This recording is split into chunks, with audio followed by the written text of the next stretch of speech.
ইতিহাসের পাতা উল্টালে কিছু নাম ক্ষেত্রভেদে দ্বিমুখী আলো আঁধারির জন্ম দেয়। তেমনি এক চরিত্র সাবেক লেফটেন্যান্ট কর্নেল আব্দুল আজিজ পাশা। ৭১-এ পাকিস্তান সেনাবাহিনীতে কর্মরত থাকলেও যোগ দিয়েছিলেন বাংলাদেশের মুক্তিযুদ্ধে। দেশ স্বাধীন হওয়ার পর দায়িত্ব পালন করেন বাংলাদেশ সেনাবাহিনীর আর্টিলারি রেজিমেন্টে। পরবর্তীতে রোম কিংবা জিম্বাবুয়ের মতো গুরুত্বপূর্ণ আন্তর্জাতিক মিশনে তাকে পাঠানো হয় কূটনীতিক করে। কিন্তু তিনি ভাগ্যের নির্মম পরিহাসের সাক্ষী হন ১৯৯৬ সালে।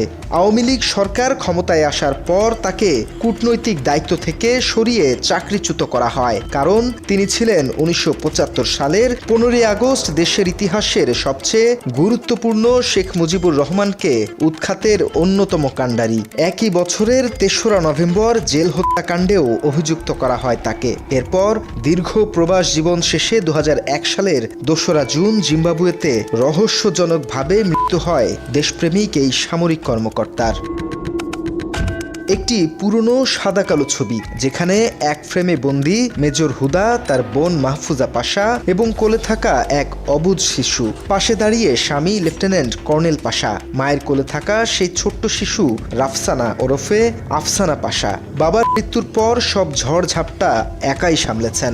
৪৭ বছর বয়সী এই নারী উত্তরা একটি ফার্মে চাকরি করে শক্ত হাতে ধরেছিলেন পুরো পরিবারের হাল, কিন্তু আওয়ামী লীগ পিছু ছাড়েনি ততদিনেও। ৫ এপ্রিল ২০২৩ বুধবার বিকেল, অফিস শেষে সিএনজি যোগে ঢাকার উত্তরার কর্মস্থল থেকে বাড়িধারার বাসায় ফিরছিলেন আফসানা। মহাসড়কে লা মেরিডিয়ান হোটেলের সামনে আসতেই পেছন থেকে তীব্র গতিতে ধেয়ে আসে শ্যামলী পরিবহনের একটি যাত্রীবাহী বাস। মুহূর্তেই লণ্ডভণ্ড হয়ে যায় চারপাশ। সজোরে ধাক্কা দিয়ে পিষে দেয়া হয় সিএনজিটিকে। গুরুতর আহত অবস্থায় কুর্মিটোলা জেনারেল হাসপাতালে নেওয়া হলে চিকিৎসকেরা আফসানাকে মৃত ঘোষণা করে। বাসটি জব্দ হলেও চিরচেনা ছকে ঘটনার পরপরই পালিয়ে যায় এর চালক। আর আইন শৃঙ্খলা বাহিনী একে সড়ক দুর্ঘটনা হিসেবে দেখলেও প্রথম থেকেই ঘটনাটিকে নিছক দুর্ঘটনা মানতে নারাজ আফসানার পরিবার। তাদের দাবি এটি একটি পরিকল্পিত হত্যাকাণ্ড। আমার মেয়েকে হত্যা করা হয় ওর আব্বুকে নিজের হাতে জবাই করতে না পারার কারণে। দীর্ঘদিন পর আবারও ক্যামেরার সামনে মুখ খুলেছেন কর্নেল পাশার স্ত্রী মাহফুজা পাশা। সন্তানের সাথে ঘটে যাওয়া মর্মান্তিক এই ঘটনার স্মৃতিকথা মনে করে অসহায় এই মা অঝরে কাঁদতে থাকেন। তখন আমার মেয়ে ডেড বডি ফুটেছে কুর্মিটোলা হাসপাতালে।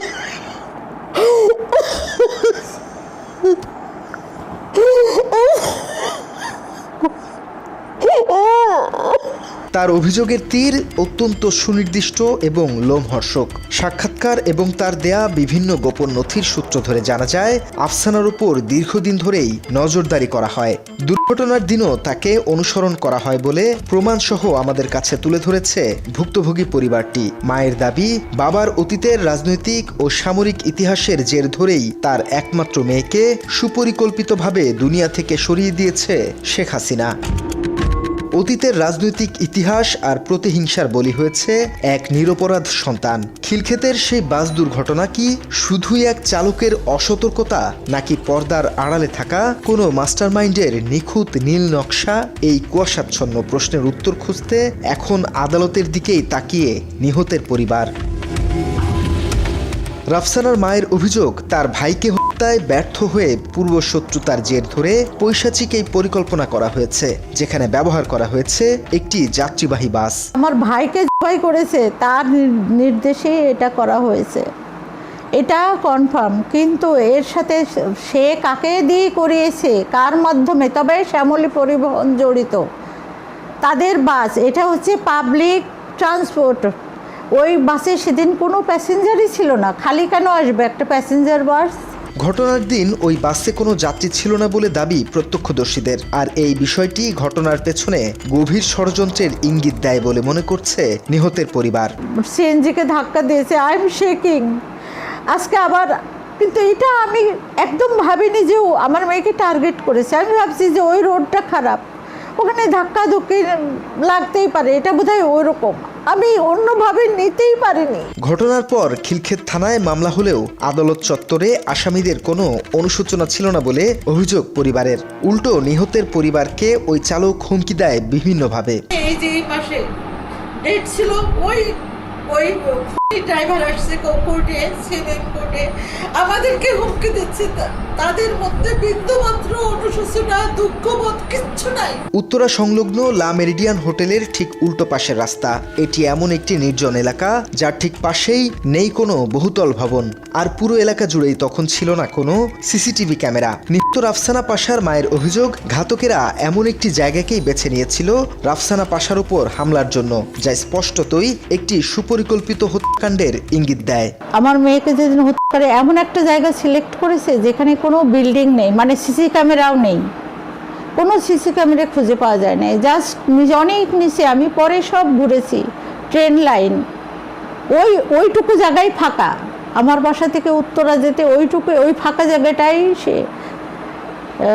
ওরা সিলেক্ট করেছে, এবং লা মেরিডিয়ান হোটেলের উল্টা দিকে।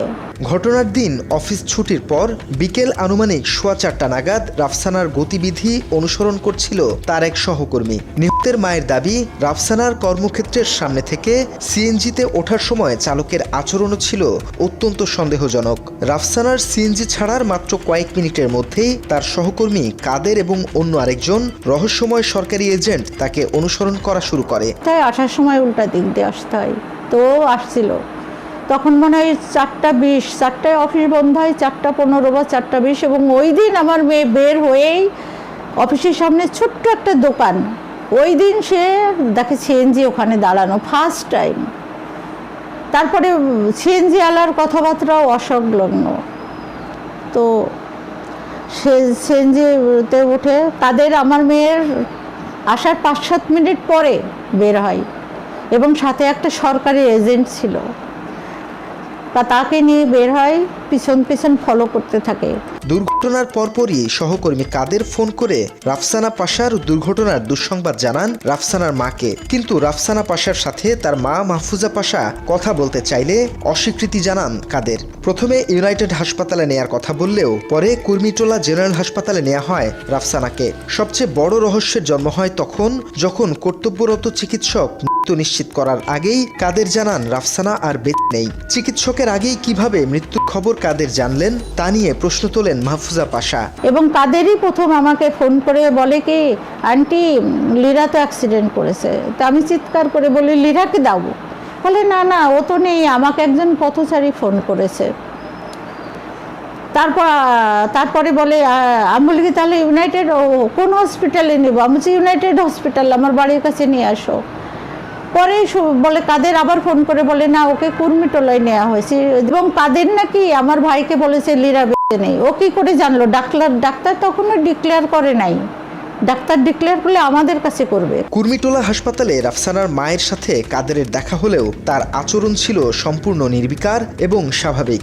দীর্ঘদিনের পরিচিত ও একসাথে চাকরি করা সহকর্মীর মৃত্যুর সময় কাদেরের এই নিরাসক্ত আচরণ আফসানার মায়ের সন্দেহকে আরও ঘনীভূত করে। তখন আমি দৌড়ে গেলাম, দেখলাম কাদের বসে আছে হসপিটালের বাইরে, এরকম ওয়াল মতো আছে, ওখানে বসে আছে পার্টিশনের উপরে।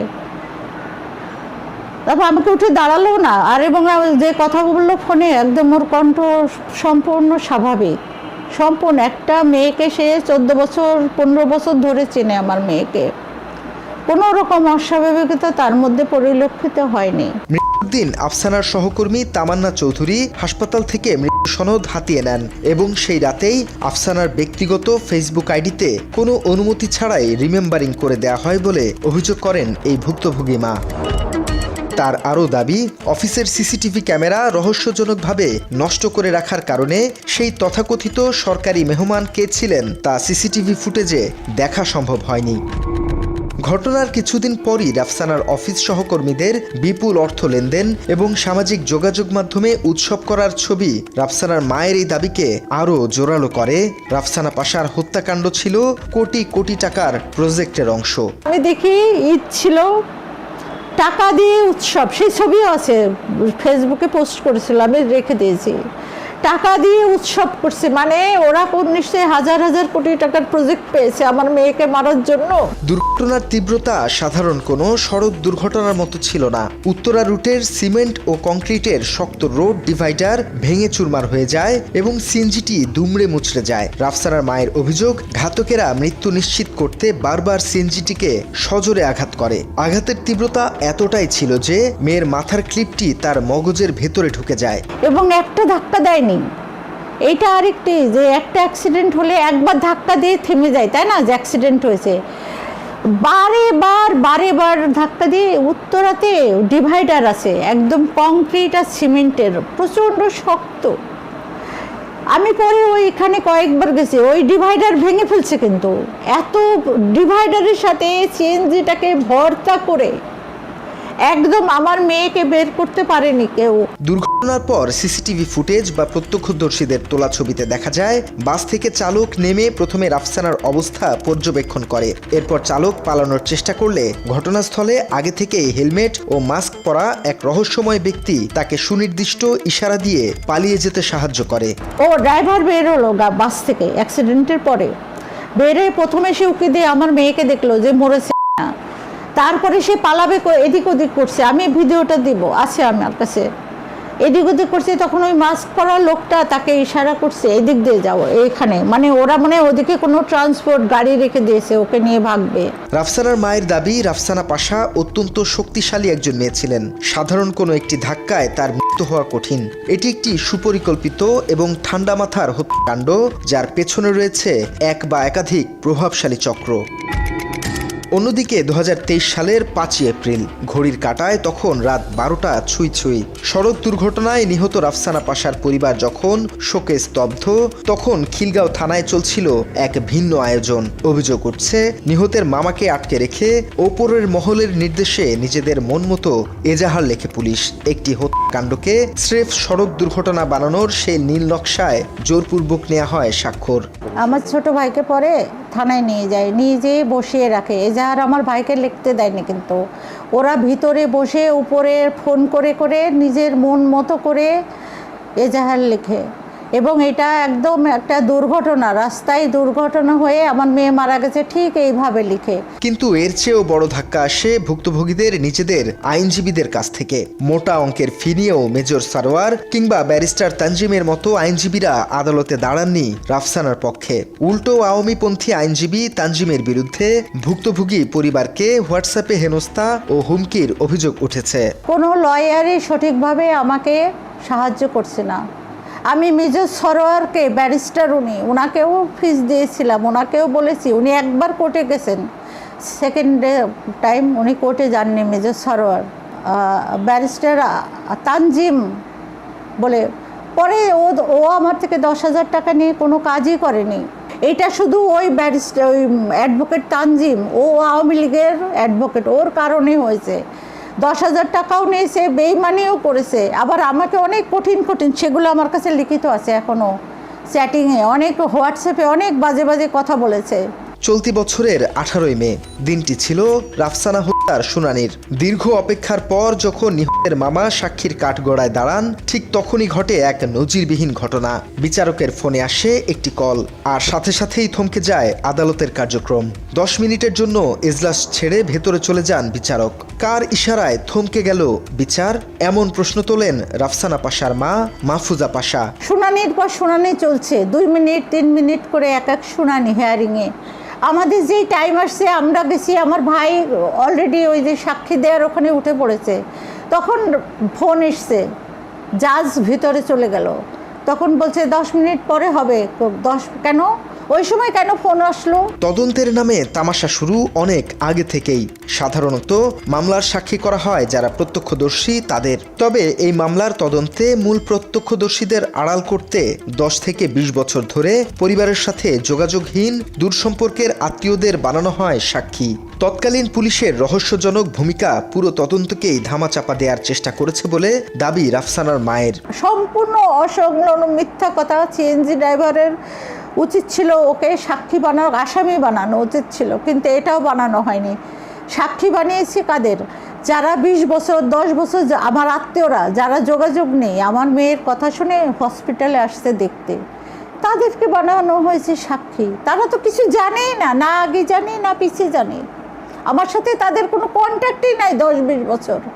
অথচ স্পটে যারা ছিল সেখানে সেই দিনেই পুলিশ কিন্তু তাদের খুঁজে বের করতে পারতো, তাদেরকে সাক্ষী বানাবে। সিএনজি ড্রাইভার তখন অজ্ঞান, পরে তো সাক্ষী বানাতে পারতো। তাদেরকে না বানিয়ে যারা 10-20 বছর যাদের আমি দেখি না, খোঁজ নাই, তারা শুধু আমার মেয়েকে দেখতে আসছে, তাদেরকে কেন সাক্ষী বানানো হলো? তারা কি বলবে উঠে সাক্ষীর কাঠ করাই? ন্যায় বিচারের আশায় সরকার প্রধানের কাছেও একাধিকবার অনুরোধ করেও কোনো সাড়া পাননি বলে অভিযোগ করেন এই ভুক্তভোগী মা। আমার মেয়ের জন্য কারোর কোনো সিম্পাথি নাই।